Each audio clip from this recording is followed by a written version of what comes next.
अस्सलाम वालेकुम। मैं सैयद सरवर शिशी अजमेर शरीफ से तरह तरह के मुसलमान दलालों से हमारे इस्लाम को जलील करवा रहे हैं, प्रॉफिट मोहम्मद सल्लल्लाहु अलैहि वसल्लम की शान में गुस्ताखी करवा रहे हैं।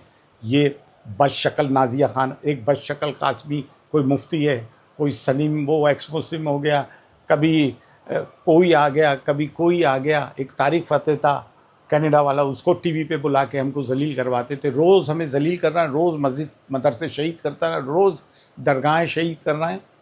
और मोदी जी खूब पर्दा है कि चिलमन से छुपे बैठे हो, चिलमन में छुपे बैठे हो, साफ छुपते भी नहीं, सामने आते भी नहीं।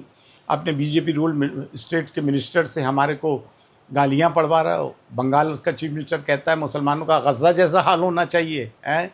तुम्हारे अमित शाह कहते हैं ऐसा बटन दबाओ शाही बाग तक जाओ, गोली मारो सालों को। हैं तुम जो चाह रहा हो कह रहा हो, जो तो खुलकर बोलो ना भाई मोदी जी।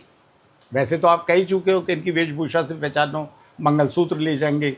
और बेगैरत मुसलमानों एक बात सुन लो, और ख़ास तौर से मुहर्रम के दिन चल रहा है। इमाम अली मकाम हज़रत इमाम हुसैन अलैहिस्सलाम के करबला वालों के 72 थे और यजीद वक्त का लश्कर 22,000 था। अल्लाह ने हमेशा कसरत पर किल्लत को भारी किया, बशर्त ईमान हो। तुम रस्मी हुसैनी बनकर रह गए, उसके फ़लसफ़े को ही नहीं समझ सके, हुसैनियत के मकसद तक ही नहीं पहुँच सके। अगर सच्चे हुसैनी हो तो बातिल के ख़िलाफ़ उठो, खड़े हो, क्योंकि आप कांग्रेस, समाजवादी पार्टी, इनसे उनसे कोई उम्मीद रखो, कोई उम्मीद मत रखना। इनकी आवाज़ें भी नहीं निकल रही हैं। अपनी लड़ाई हमें ख़ुद लड़ना पड़ेगी ना, हमें सिस्टम पे भरोसा है। जुडिशरी के भी हाल देख रहे हैं। वो एक शगुफ्ता खान जज ने 14 किलर्स को गोरक्षक के नाम पे एक मुसलमान का कत्ल किया, सजा दी, उम्र कैद। तो उसके ख़िलाफ़ भौंक रहे हैं ये लोग हैं, और उन पर कोई कंटेंट भी नहीं लगता। बाबरी मस्जिद का हमारे ख़िलाफ़ तो जजमेंट तो सही है, लेकिन दीदी हिंदुओं को हमने कुछ बोला, कभी बोला कुछ?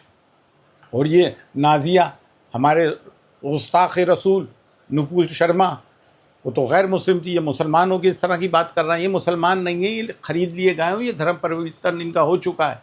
देखो रोड पर आना पड़ेगा। तौक़ीर रज़ा खान बेचारे बोलते थे, बंद हुए, आए। उनका खानवादा सब में बड़ा जलील कमीन कमबख्त है जो उनकी आवाज़ नहीं उठाता है। सिर्फ फतवों की इंडस्ट्री डाल रखी है, आज भी फतवों से गुरेज नहीं कर रहा है। सिद्दीकी साहब यूपी वाले, उस्मान गनी साहब बंदे किस बात पे? I love you prophet Muhammad सल्लल्लाहु अलैहि वसल्लम के कहने पे। और आप कुछ बोलते नहीं हो। भोपाल की तरह हमें सड़कों पे आना पड़ेगा। और हज़रत इमाम हुसैन अलैहिस्सलाम का कौल है, जितनी देर लगाओगे उतनी ज़्यादा लाशें उठाना पड़ेगी। आओ रोड पर अपनी बात करो। हमारे पे जुल्म और सितम की इंतहा हो गई है। मस्जिद, मदरसे, दरगाहें, खानकाहें, लव जिहाद, फलां जिहाद, ढिमकाना जिहाद, ये वो जिहाद, वो जिहाद। जिहाद का मतलब समझते हो क्या है? 1857 में अंग्रेज़ों के ख़िलाफ़ मुसलमानों ने जिहाद किया था। और जिहाद ऐसी चीज़ है, नाम मत लो बार बार जिहाद का। हमें जिहादी कह रहा हो, हमें कठमुल्ला कह रहा हो, हमें कुछ कह रहा हो, हमें कुछ कह रहा हो हैं। कोई मुसलमान हिंदू से शादी कर ले तो लव जिहाद, कोई हिंदू लड़का मुस्लिम से शादी करे तो बड़ा उसको बताया जाता है कि घर वापसी। और ऐसे जो गंदे मुसलमान हैं वो घर वापसी कर लो तो ज़्यादा बेटर है। हमें ऐसा कूड़ा करकट नहीं चाहिए। फ़ी अमानिल्लाह, अल्लाह हाफ़िज़।